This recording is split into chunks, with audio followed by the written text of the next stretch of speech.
few years ago, a professor from Gordon Conwell Theological Seminary, north of Boston, Dr. David Wells, published a book that fell like a bombshell on the playground of the nation's theologians.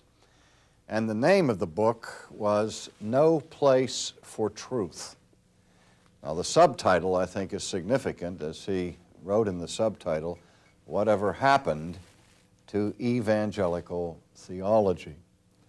And in this book, that caused quite a stir in the evangelical world, Dr. Wells outlined his concern for the demise of confessional theology in the life of the church today. And I'd like to begin our series by reading a brief comment from that book by Dr. Wells. He makes this statement: "The disappearance of theology from the life of the church and the orchestration of that disappearance by some of its leaders is hard to miss today, but, oddly enough, not easy to prove.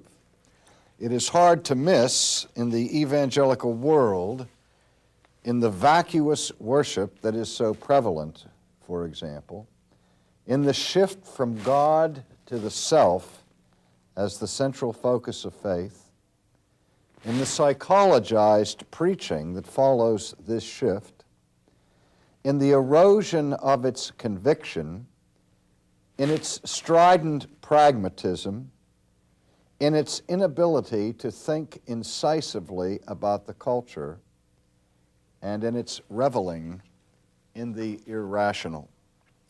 I recently attended a meeting in Philadelphia of the board of an organization known by the acronym ACE, which is the Alliance of Confessing Evangelicals, which was brought together in the first place largely through the stimulus provided by Dr. Wells's book. For this group is concerned to help call the church back to its confessional foundation, understanding that Christianity has a theology. Now, the purpose of this series that we're beginning today is to give an overview, kind of a glimpse of the essence of that theology that is called Reformed theology, as distinguished from other branches of historic Christianity. Now, we won't have the time or the opportunity to go into all of the details of Reformed theology, but I want to give sort of a compendium, an introduction to the main ideas that we find in Reformed theology. And the first thing I want to say today is that Reformed theology is a theology. Now, that sounds rather redundant, I realize that, but I want to make this distinction clear, that there is a difference between religion and theology. One of my favorite illustrations of this comes from a personal experience that I had several years ago when I was invited by the faculty and the administration of a college in the Midwest that was a Christian college, and they were without a president at the time, and as a result the school was going through a period of self-evaluation, and they asked me to come to address the faculty on the subject, what is a Christian college? And when I appeared on the campus, the dean greeted me and gave me the cook's tour of the facilities, and as we were going through the faculty office building, I noticed one of the office doors had the name stenciled across the top of the door, Department of Religion.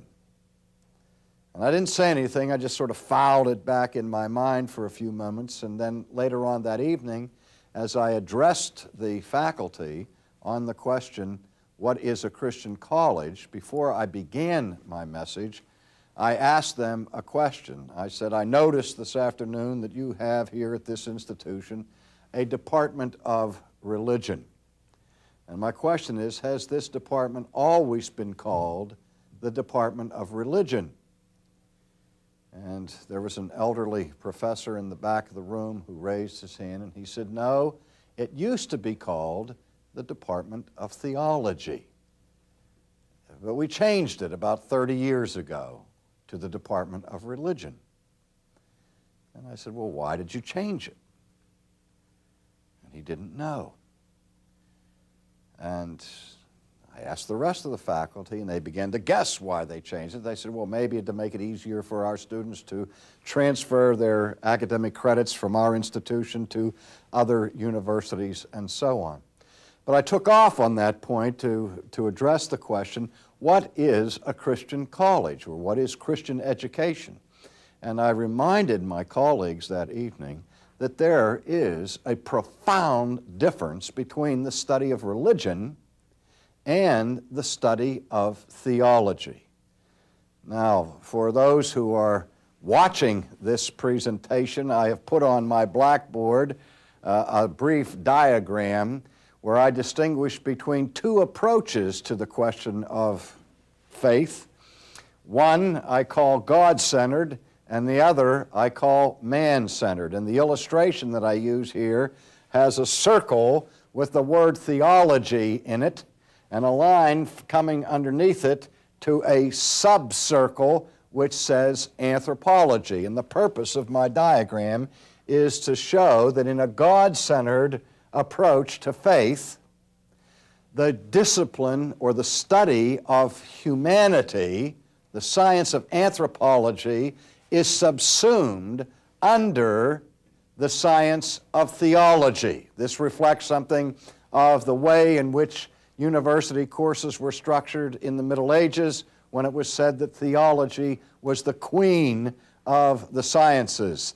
The idea being that all other disciplines in education are subsumed under the search for ultimate truth that is found in the study of the nature and character of God.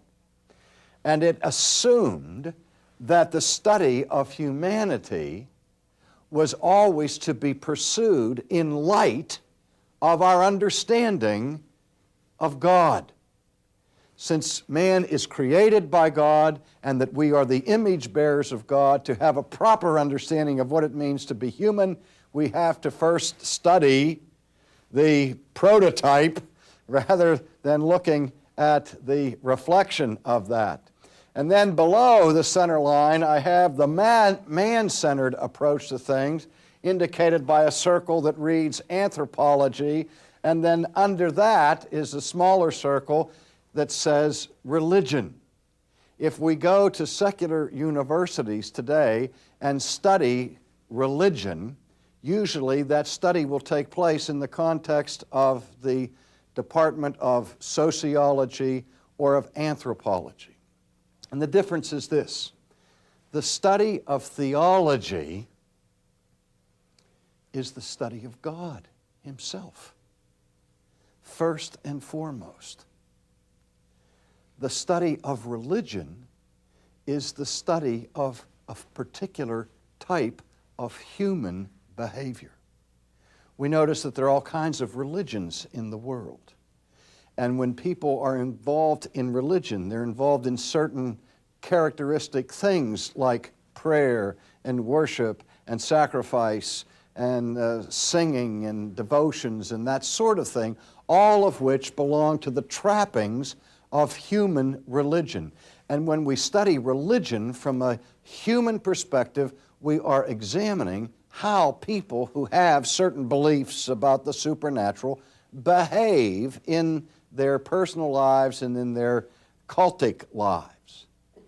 But when I say at the outset that Reformed theology, when I say that Reformed theology is a theology, not a religion, I mean by that it is not simply a way of behaving that we can determine by studying the affairs of men, but rather it is a belief system. It is a belief system that is indeed an entire life and worldview with God at the center. Now, we live in a culture that has certain axioms and adages that are popular in the nomenclature of the day. You know, you've heard it said, it doesn't matter what you believe as long as you are sincere. And that idea communicates that what God is really concerned about with us is that we be religious. Doesn't matter what the religion is, as long as we're sincerely religious. Well, that idea is on a collision course with biblical Christianity. Because in the first instance, the Bible acknowledges that man is incurably religious. He's homo religiosus, and that wherever we look in the world, we find all kinds of manifestations of religion. When the Jewish people were called by God and consecrated and set apart to be a holy nation, they were not the only religious people in the world. All the nations around them had their peculiar religions. But when God made His covenant with His people and called them to be holy, to be different, at the very beginning of His law, He made certain things absolutely clear. The first being is, thou shalt have no other gods before me. And the second, thou shalt not make unto thyself any graven image.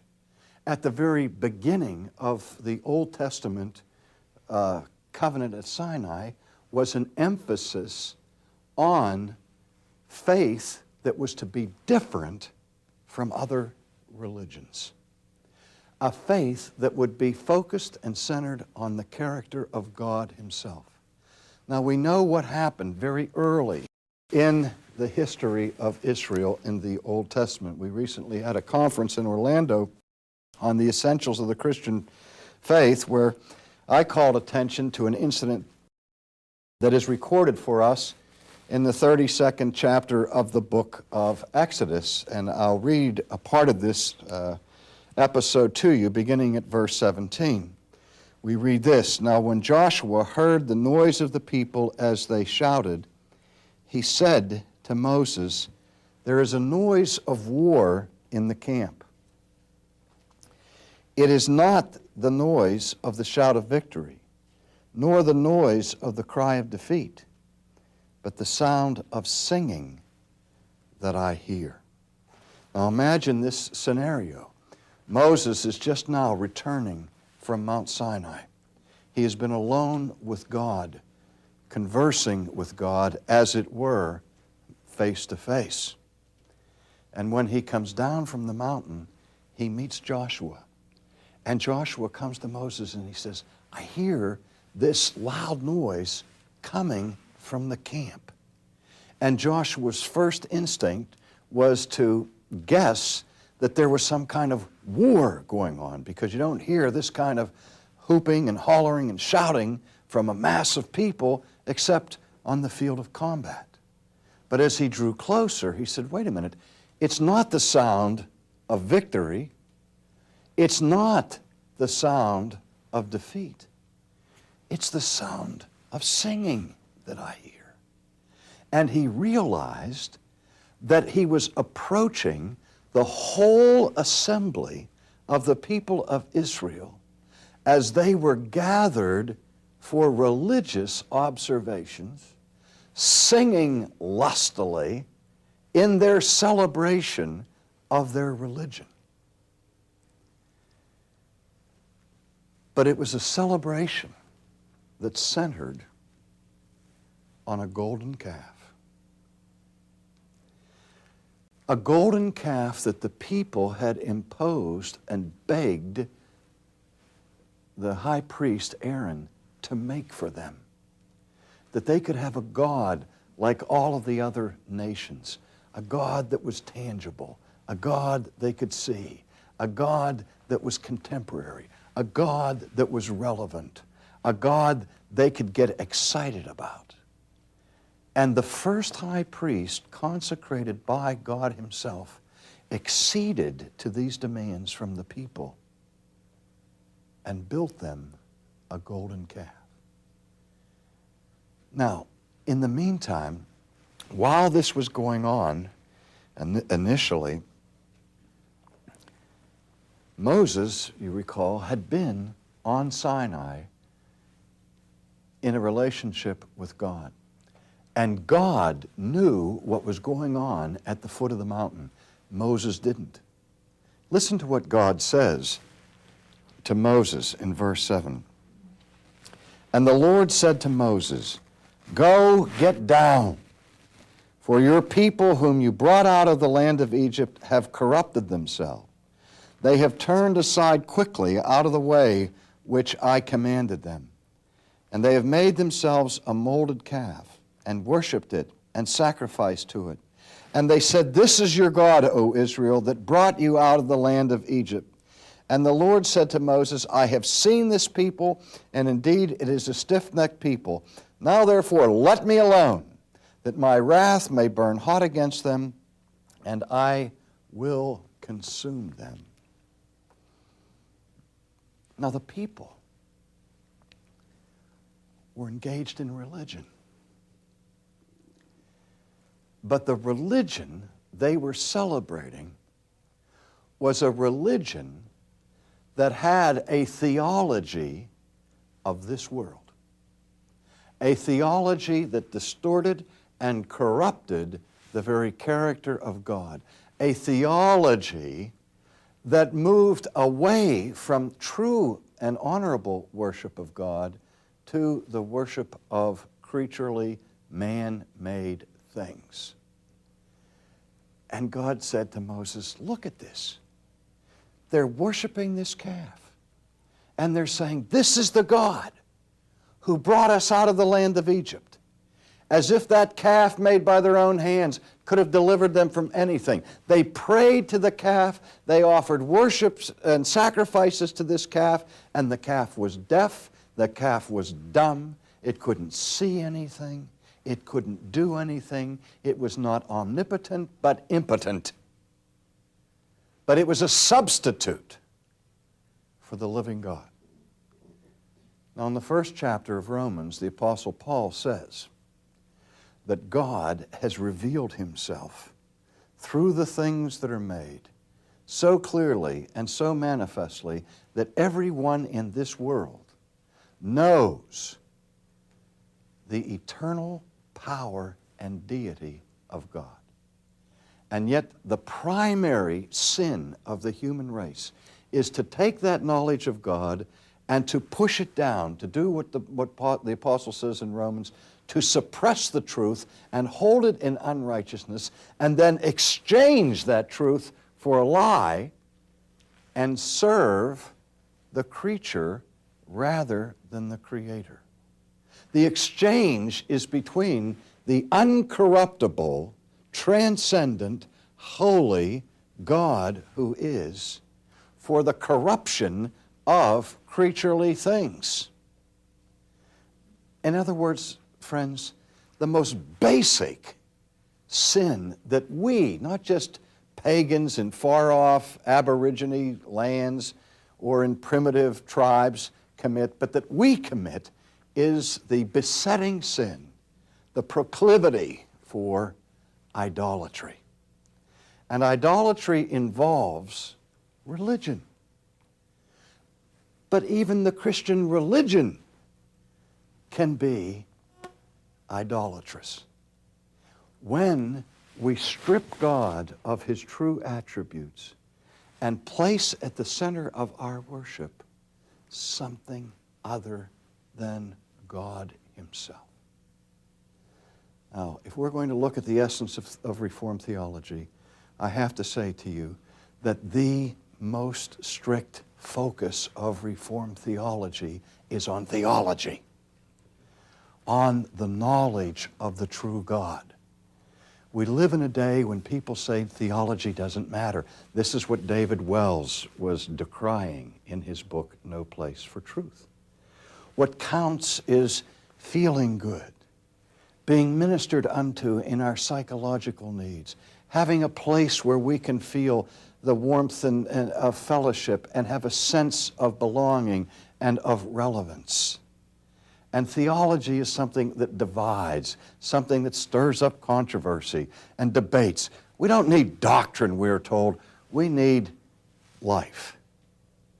Well, at the heart of Reformed theology is the affirmation that theology is the affirmation that theology is life. Because theology is the knowledge of God. And there's no more important knowledge that exists to inform our lives than the knowledge of God. This is what the Protestant Reformation was all about. There were scandals in the priesthood. There were problems of immorality, both among the Roman Catholic people and among the Protestant people. And Luther at that time said Erasmus attacked the Pope in his belly. He said, I've attacked him in his doctrine. And Luther even admitted, he said, we find scandalous behavior among our own people, but what we're trying to do first is come to a sound understanding of God. Because our lives will never be reformed. Our lives will never be brought into conformity to Christ until we first have a clear understanding of the original form, of the model, of the ideal, of true humanity that is found in Christ. And that's a matter of theology. So we start with the clear acknowledgement that the Reformed faith is a theology that permeates the whole structure.